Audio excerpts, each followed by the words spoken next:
Greetings, this is starseedscotty sharing an astrological horoscope for March 13, 2019. Let's look at the transits of the day on planetwatcher.com, which I have shared before. Screen share. So here we are. Here's the transit wheel.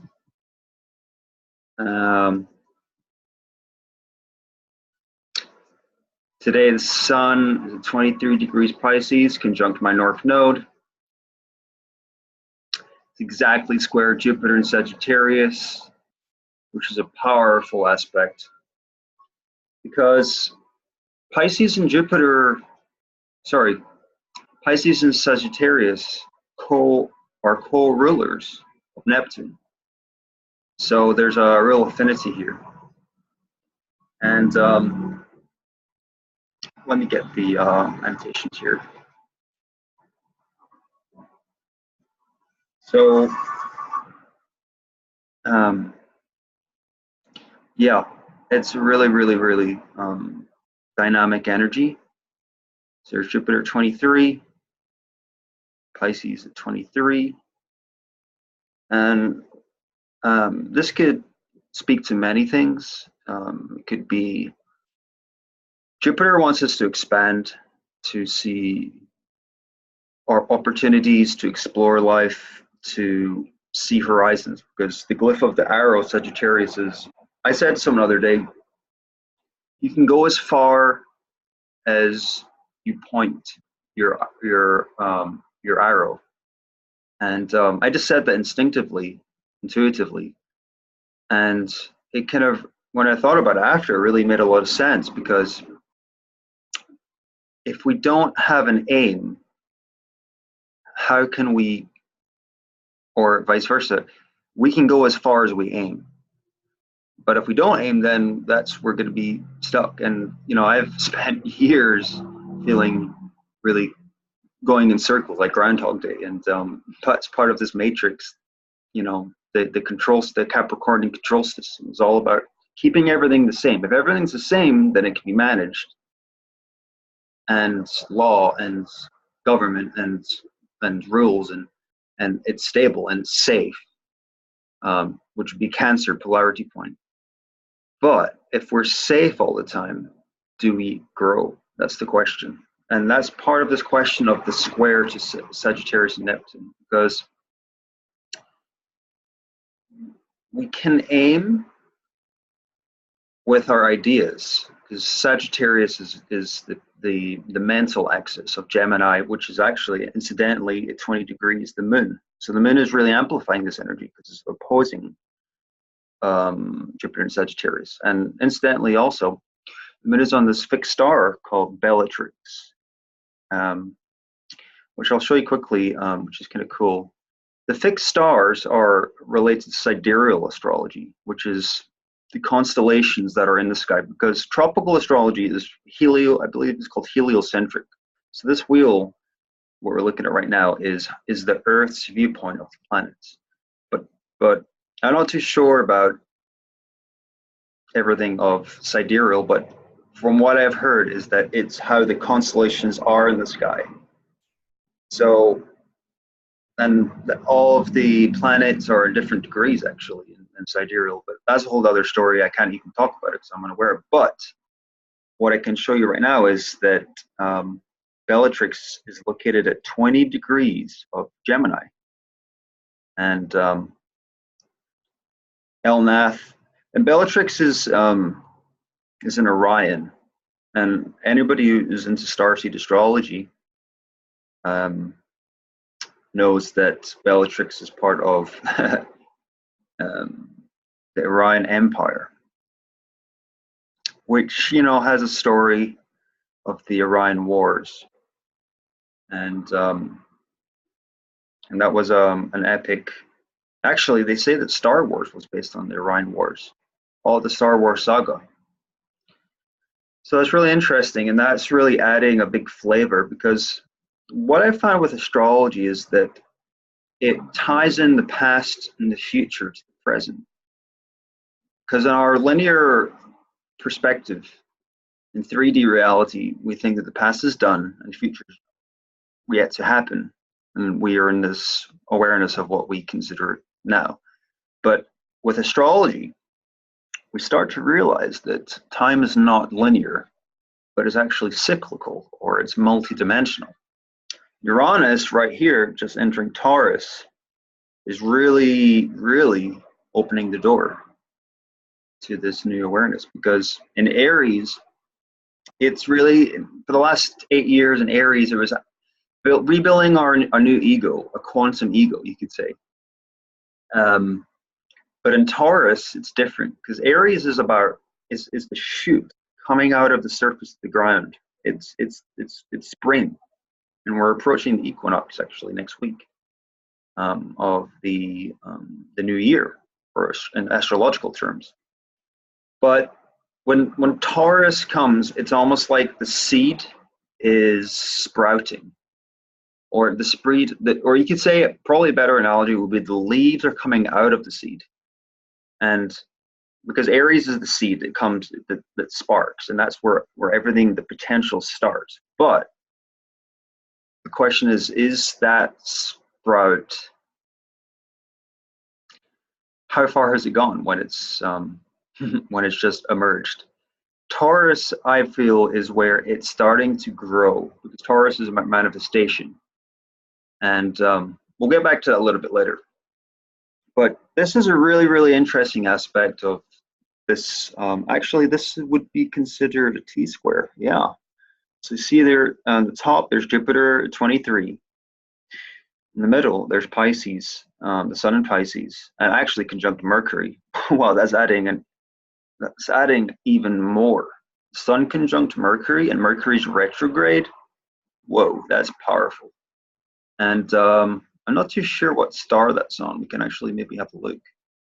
23. My North Node is at 23 Pisces, and Mark Cab. I mean, according to anybody who's into the starseed world, every star potentially has stories to share. And the philosophy of the starseed world is that everybody on Earth is extraterrestrial in origin.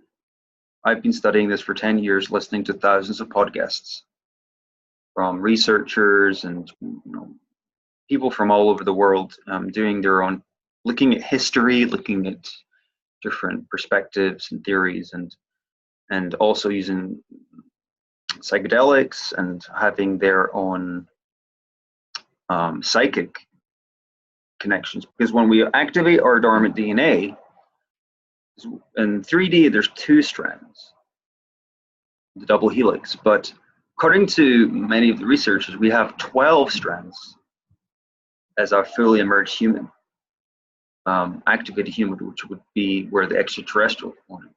So with the starseed philosophy, we are all extraterrestrial in origin on Earth, because the Earth was seeded millions of years ago by many, many races. And the astrology chart, the 12 signs represent the 12 seed races. That actually there's 22, Corey Good, many others talk about, but there's probably hundreds, probably thousands of races that are involved in Earth right now. But the 12, they say there's the 12 tribes, the 12 constellations, and 12 is a very symbolic number related to the patterns of cycles of time, but also relates to these 12 races, and these races share their DNA to create the human being that we all relate to. And there's so much diversity in Earth, which is absolutely fascinating, because every race is from a different constellation. And yeah, it gets very deep, and to me it's being explorational, the Jupiter, but also the other side is Pisces. Pisces is seeing the vastness of the multidimensional universe, and that's why I'm so fascinated with starseed perspective. But Pisces is very different from Jupiter. Jupiter is more philosophical because Gemini is the lower mind, Jupiter is the higher mind. So the moon at the bottom here, you can consider that as our logical mind, our day to day. So when we get up, we take a shower, we get ready, we go to work, we have a list in our mind what we do for the day. That's Gemini. It's day to day tasks we use our mind for.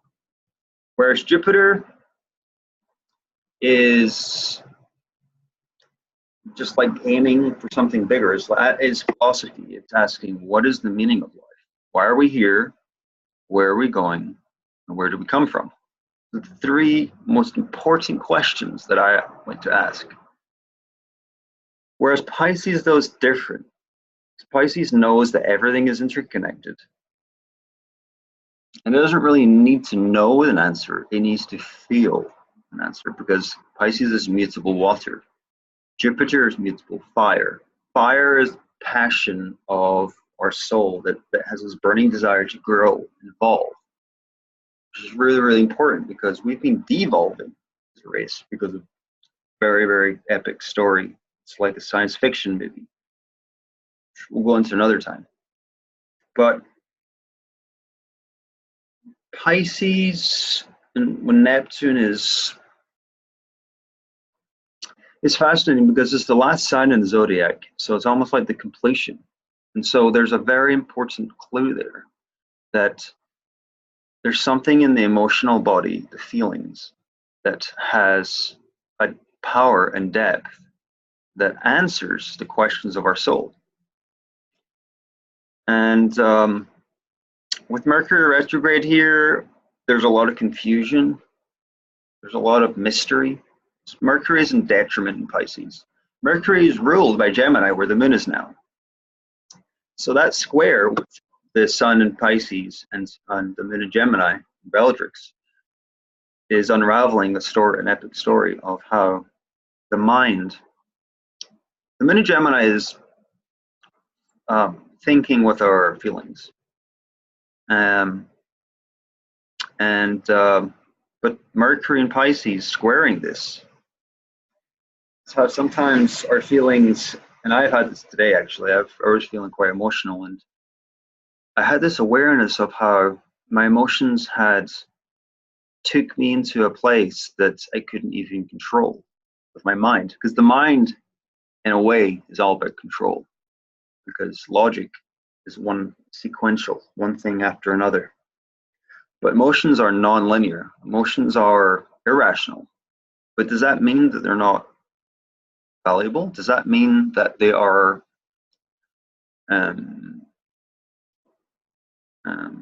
invalid? I would beg to differ. Emotions are what make us human, I would say. But so does logic. It's both. And that's the duality of this universe, the paradox. We need logic and emotions, not logic or emotions. So there's a lot of this duality. It can make us very confused if we don't, if we're not too sure, because there's so much chaos in the world of this transformation. Pluto, and Saturn, and South Node, and they're quincunxing the moon now. Actually, quincunx is this green line you might see. I'll annotate that as well. Quincunx means adjustment. And if we don't adjust our perspective, then we'll feel awkward, because these Capricorn and the moon in Gemini, Capricorn wants results, whereas Gemini wants to play, Gemini more wants to kind of explore, like have a conversation and kind of just look around and ask questions, whereas Capricorn's like, no, I'm at work today, at a health food store. I'm there to stack fruits and vegetables, and that's it. I mean, I'm basically a machine. I mean, I really enjoy it because I'm able to put my heart to share my soul with my community, which is Venus in Aquarius here at 14 degrees. And incidentally, Venus is squaring Mars, which is a really interesting thing, because Venus and Mars are both, let's clear this. It's a little more clear. Venus and Mars are the personal planets. Venus is, I've said before, actually, there's a really good astrology horoscope I watch, Namaste Today, Christopher Witecki. I really recommend anyone to check it out. He has a weekly horoscope on YouTube. And he said that a really, really nice way of connecting the energies of Venus and Mars. Where Venus is how we receive the world, Mars is what we give to the world. I really like that distinguishment because they're both yin and yang. Venus would be yin, Mars would be yang. But in a way, the role has been reversed here because Aquarius is somewhat of a yang sign. Aquarius is an air sign. And air generally is masculine in its polarity because it's the mind. It's not to say it's not about gender. It's just the distinction of yin and yang, or masculine and feminine. And so Venus in Aquarius is really, really like broad. It's looking at the big picture. And different to Jupiter and Sagittarius, it's more about how we connect, especially Venus, because Venus is about how we receive. Venus rules Libra, which is relationships. And so, but Aquarius is different. Libra's air, cardinal air, the beginning of air, or you could say how air comes together. Whereas Aquarius is, I believe, fixed air, yeah, because it's the opposite of Leo, which is fixed fire. And that fixedness is Aquarius wants things to be done. It's very intellectual and it's very cosmic. And I have Mercury Aquarius natally, and I can say that I kind of look at the cosmos, how the cosmos is connected to the Earth, and how the Earth is connected to everything is interconnected. And that's just what's so fascinating. We think that the stars are outside in the external universe, but actually there's an internal universe as well. Our subjective world, which you could actually consider that to be Pisces as well, because that's the emotional realm. The emotions, the subjective world that we feel, we can have a roller coaster of a life. We can have the most incredible ecstasy and escapism, which is very Pisces, as well as agony and pain, and the most agonizing pain and trauma and suffering. All the while, it's inside of us, and so we could be experiencing that, and someone is not even aware of that. Because I see, my workplace at a health food store, Whole Foods, I can tune into people psychically, which is the Mercury Aquarius and Pisces energy. I can just see the suffering that it's contained within them, but they don't express it because it's repressed. This is part of this square energy of Venus and Mars, because Mars is in detriment. Well, I'm not too sure if it's detriment, but it's not really at home. Mars is in home in Aries, and Taurus is different. Taurus is slower. Taurus is an earth sign, so it's very grounded, and Mars wants to kind of get going. So if we don't act upon our will, we can get somehow lazy, which can be one part of Taurus. But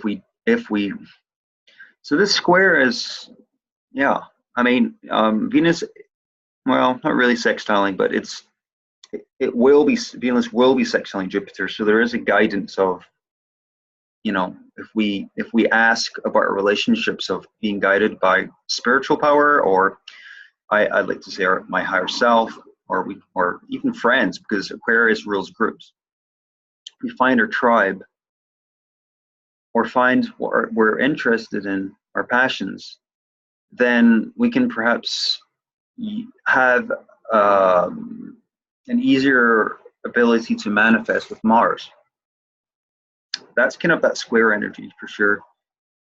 but I think it's dynamic. I think it can be very creative because Venus and Mars is like a man and a woman coming together, and that can be love. And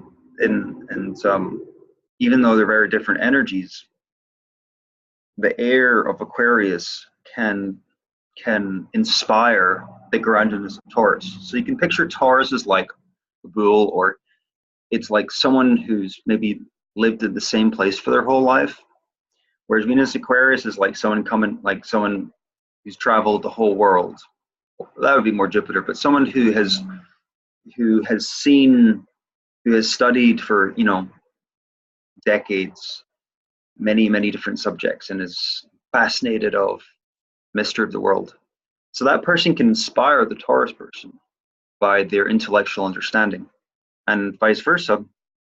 The Taurus Mars person can inspire Venus to maybe act a little more practically, because Venus Aquarius can be a little too heady without actually getting anything done. So that can be something that can help your energy with that.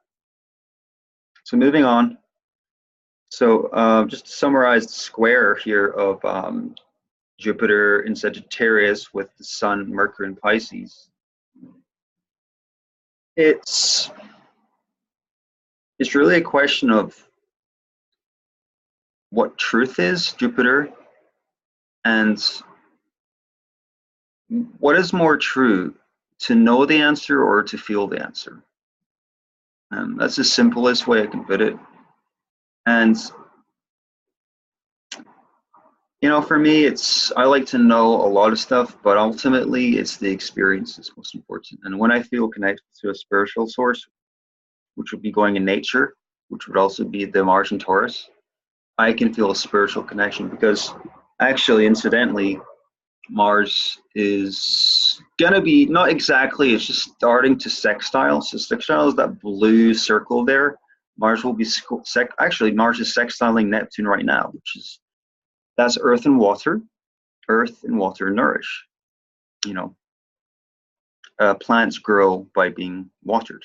The health food store, if I don't water the plants, the vegetables and produce, they will die. They will literally wilt within an hour, because it's an artificial environment. But with water, the green plants, the water of Pisces nourishes the earth of Taurus. So, but there can be conflict, because squares generally indicate a challenge. It doesn't mean it's negative. It just means that there is two differing ways of looking. So I think it's just Jupiter's going to be asking us a lot of questions. I think, of like, what is the truth of our path? Because Jupiter is really has these archetypes of being like a guru, an angel, archangel.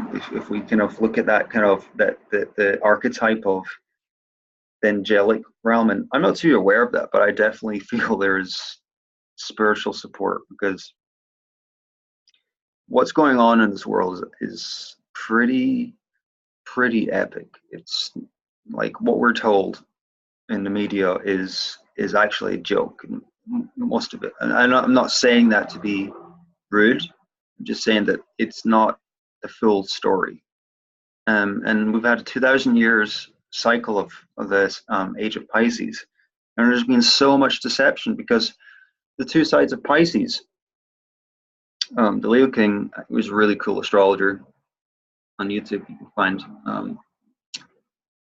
said that the reason that Pisces, the glyph of Pisces here, so I'll just draw it. The glyph of Pisces is a duality glyph, and it's because, so here it is here. So there's two, it's two fish, and this is one of them. There's another one as well, and it's because, and it rules the feet, because we can see the top part of our foot, which is our conscious mind or our conscious soul, but we cannot see the bottom of our feet, and that represents the unconscious. And that's because in the duality of the world, we're only aware of a fraction.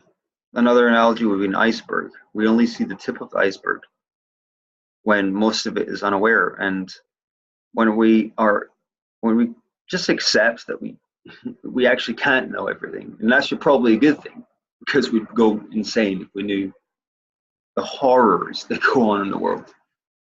But the beauty is that we see what our soul is searching for, and that's what the Neptune. Neptune is the oversoul of Venus, actually, and Venus is the planet of love. And I think the gift we've been given from Spirit is that we are creators of our destiny by every choice we make, and by searching with the mind, we can navigate to feel, to find the feelings that we're searching, that we're longing for, that sense of unity, which is Pisces. So that that emotional realm is really also being activated, because you can see here in the circles, Sun and Mercury are trining the Cancer North Node, and the Cancer North Node, which I've said before, is opposing Pluto, which is a very heavy energy. I've said Pluto is transformation. It's something about death and rebirth. So our society, so much of it is decadent and decaying and corrupt, and most of you are aware of this. And so Pluto is transforming that, and a lot of it has to break down for it to be rebuilt. But the North Node is the guiding force of our destiny.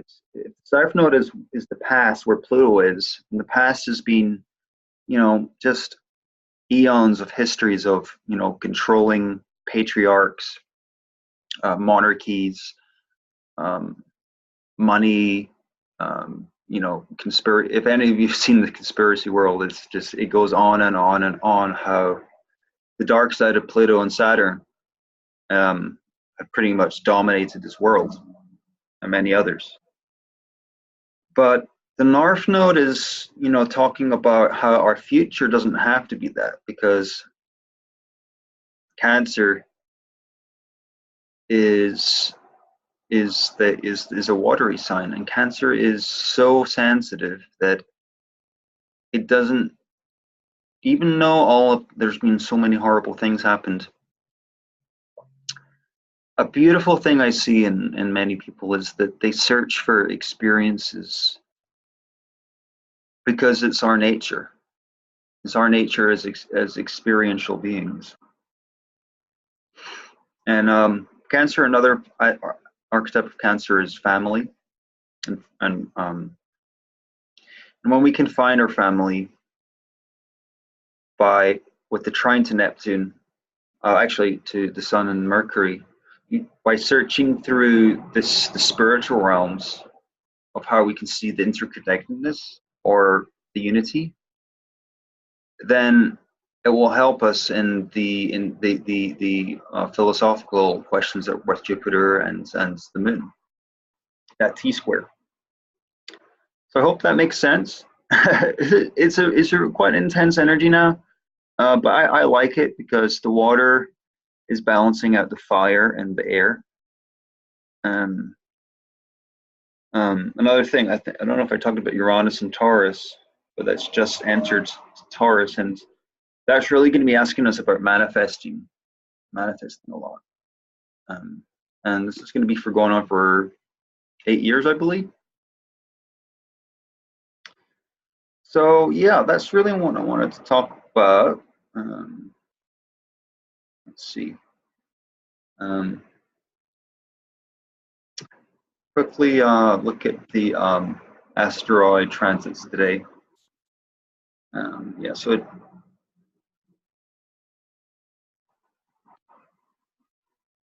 Pallas, Sextile, Galactic Center.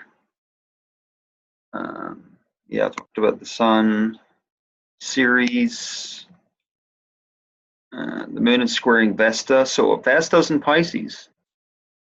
Vesta is an asteroid goddess. Wow. So that's I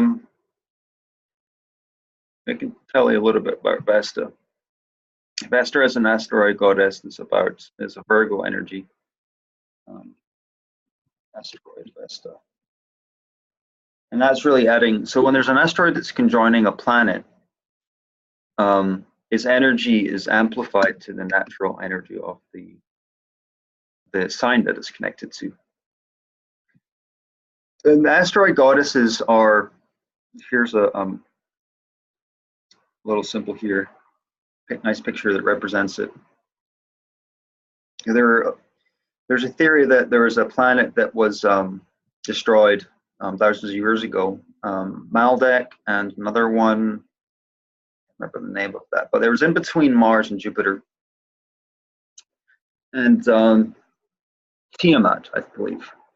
I think there was a couple, and one of them was very masculine and one of them was very feminine. And I'm gonna get this one. There we go. So you can see that's the 4 asteroid goddesses, and these are 4 large asteroids within our solar system that are very feminine in nature, and they represent the divine feminine that has been suppressed because the Pluto Capricorn history is very male dominated. And it's not to say that men are evil because I'm a man, but it's the masculine energy, which is that the dominant, aggressive way of existing. Whereas the feminine would be the more passive and receptive and the nurturing, which would be Cancer, Pisces, and also there's other parts to that. So anyway, Vesta is the glyph on the left there.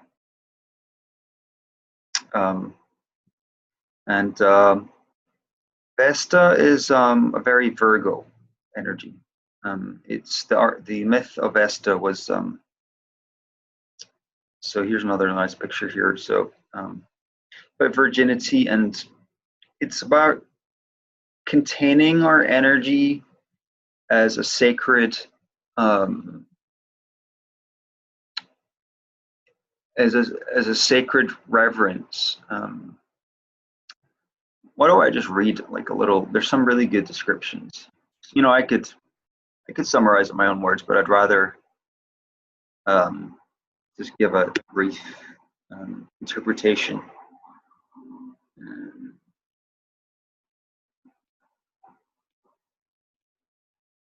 Well, let's see. I'll just go randomly. Yeah, this is a good website. I've looked at this one before.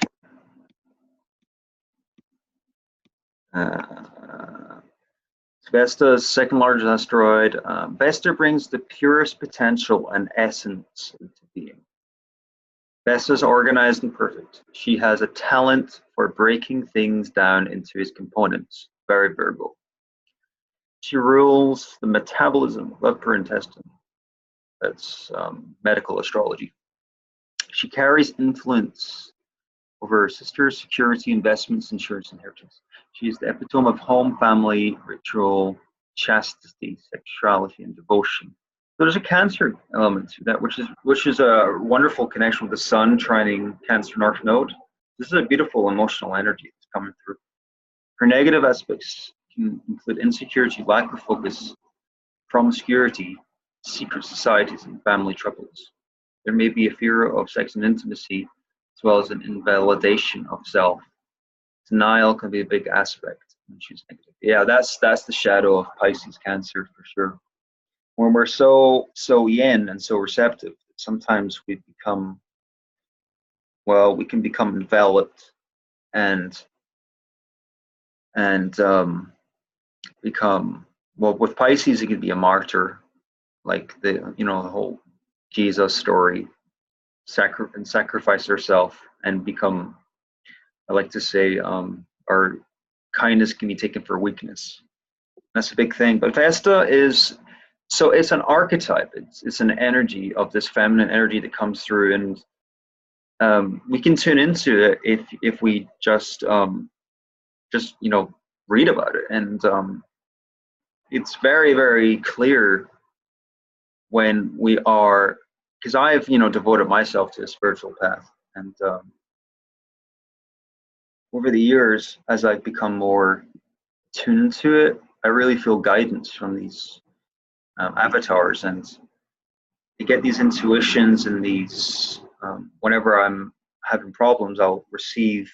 So this is that, because Pisces and Cancer can be very psychic, and with the Venus and Aquarius, seeing that everything's interconnected, when we have ourselves open, and Vesta is that virgin energy of being a sacred servant. When we do open ourselves for that, then it's just amazing the guidance we can get. That is really, really what I want to share with that. I could read some more stuff about Vesta, but I think you got the essence of that. Yeah. So let's see if there's anything else. Any other asteroid transits? Yeah. I mean, there's still, there's so many asteroids out there. I've barely even finished trining Black Moon Lilith. I'll talk about Black Moon Lilith another time when Mercury conjoins her. Black Moon Lilith is the dark feminine. Doesn't mean that she's evil, but it's very powerful feminine. And Eris is combined with that as well. I've been really interested to see that so many movies recently, science fiction movies and in popular culture, when the portrayal of women warriors or women leaders has become very, very common, and that to me is representation of Eris and Lilith. I'll put a little Eris can be considered the feminine representation of Pluto, and Black Moon Lilith is the divine feminine per se representation of Mars. Mars is a very masculine Aryan overtone. And then, so a really cool thing to look at when we're studying these new, because Eris is an orbit past Pluto, is to look at the discovery chart, because when a planet is discovered, it has a very synchronistic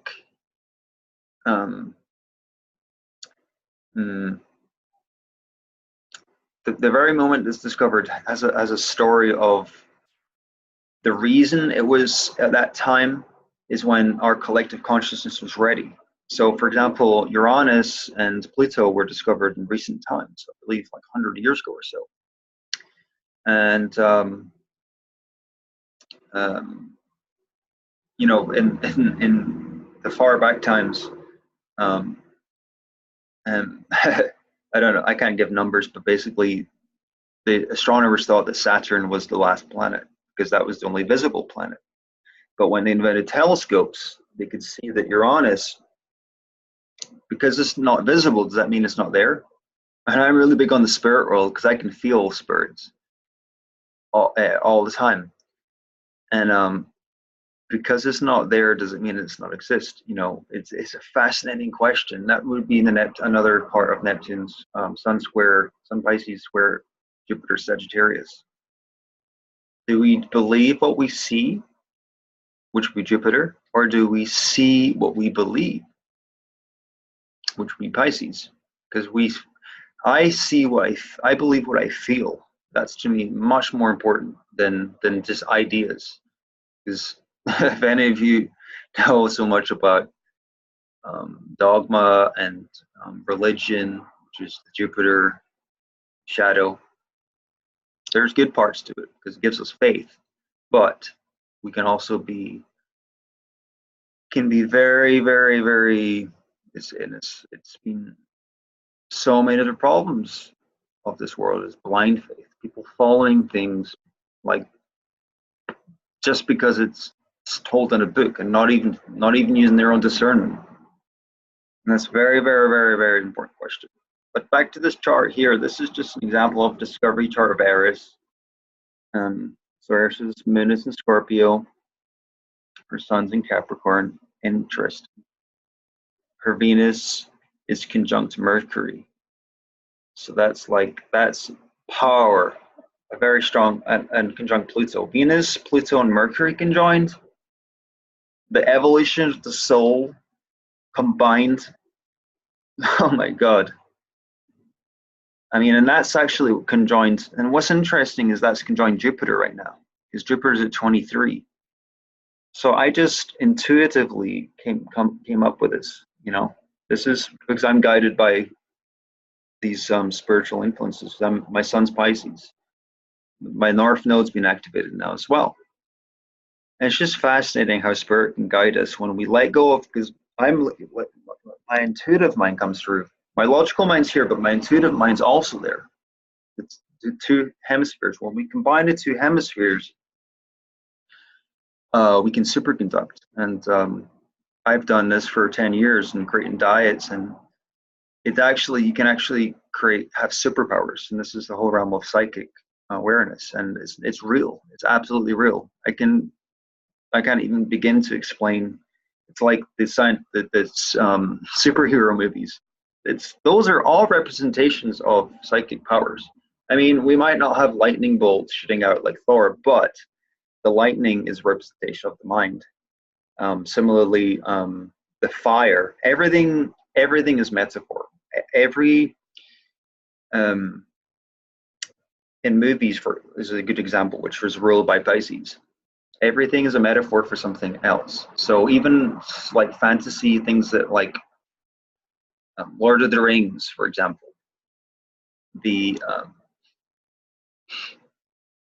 all of those epic beings, the gnomes are the earth beings, or the what do they call them? The elves can be considered the angelics in the spirit world, and then Sauron and those dark beings can be considered our subconscious, the parts that we repress.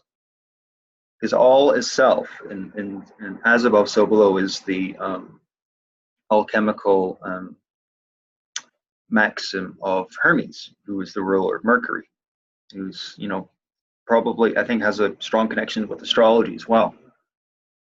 So, just to summarize this here,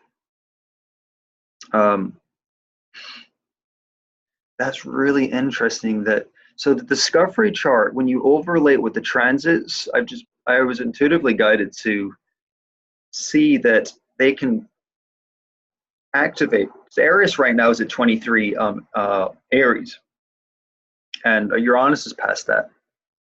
So transiting Aries is 23 Aries. This is the discovery chart of Aries. But so having Pluto, Mercury, and Venus means that the energy of Aries, when it was discovered, has this spur for our collective to evolve our soul through our inner nature, Venus, and our mind, Mercury, but through Sagittarius, which is going forward, like going beyond anything that we've done before. Whether Sun in Capricorn, though, where Saturn is we have to build it with, by being real, by being practical. And the midheaven is work. Her moon in Scorpio is definitely psychic, and Ceres, which is nurturing, is that's a psychic. That we have to look at secrets. We have to look at the dark side. That's a big part of Blood and Lilith as well.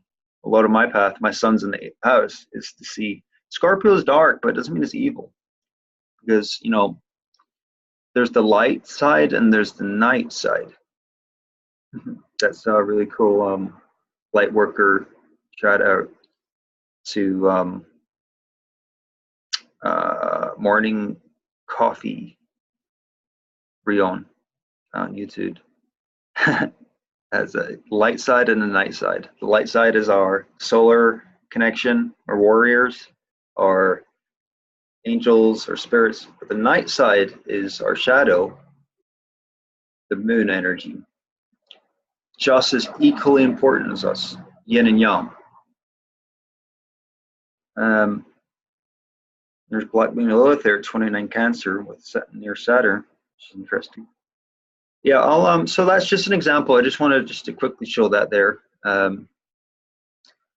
But it's to me, I just really, with this energy, it's a really good time just to kind of go with your gut and follow your intuitive flashes, explore your imagination, watch movies, things that you're interested in, different philosophies, different theories of the nature of reality, but in a practical way with Mars.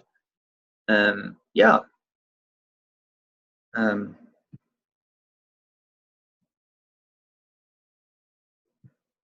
I'll leave it for that today. But yeah, it's really, really, the squares bring out intense energy, which is coming out for me now. But I like it because intensity, um, it kind of forces us to change. And I have a lot of squares in my chart, my birth chart, and because without a challenge, we either get bored or we get lazy, and there's a philosophical thing to that of how what doesn't kill us makes us stronger. That's what Pluto kind of mean.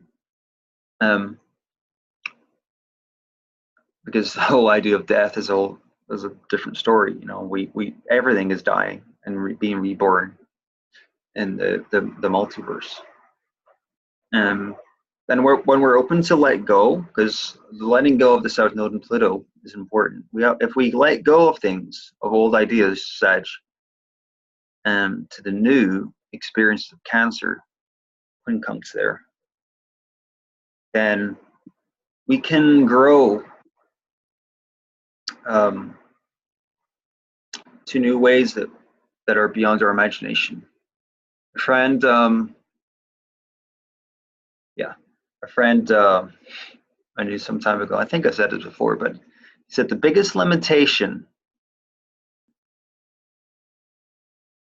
of our nature is between our ears. And I was like, what do you mean? And he's like, the mind. It can be our greatest gift, but our biggest limitation. And I use a lot of plant medicines and things, and what I've noticed is that by taking the ego rational loop, subconscious loops, when that by using certain supplements and plant medicines, when that loop's taken away, it opens a whole vast sense of awareness that I am not me, but we are one. I am everything and nothing. And when we realize that we're actually, every one of us is a reflection of each other, then this game can become a whole different story. And the drama can become the dream, Pisces. So the question is, what do you dream of? What would your biggest, beautiful desire be? So if we don't dream, we will fall into the delusion. And I'm telling you, the delusion that is here is not the most fun thing. Can be quite, it's very dark. But we have power in us, and when we ask the questions to this Moon, Gemini, Sag, Jupiter, we ask for guidance because we're in our limited self. It's impossible. When we get that guidance, when we ask the questions with our mind and feel through the impulses, the undercurrents, like in great quote I'll leave it with. Actually, I'm going to read that off from the movie Doctor Strange. What was can't remember.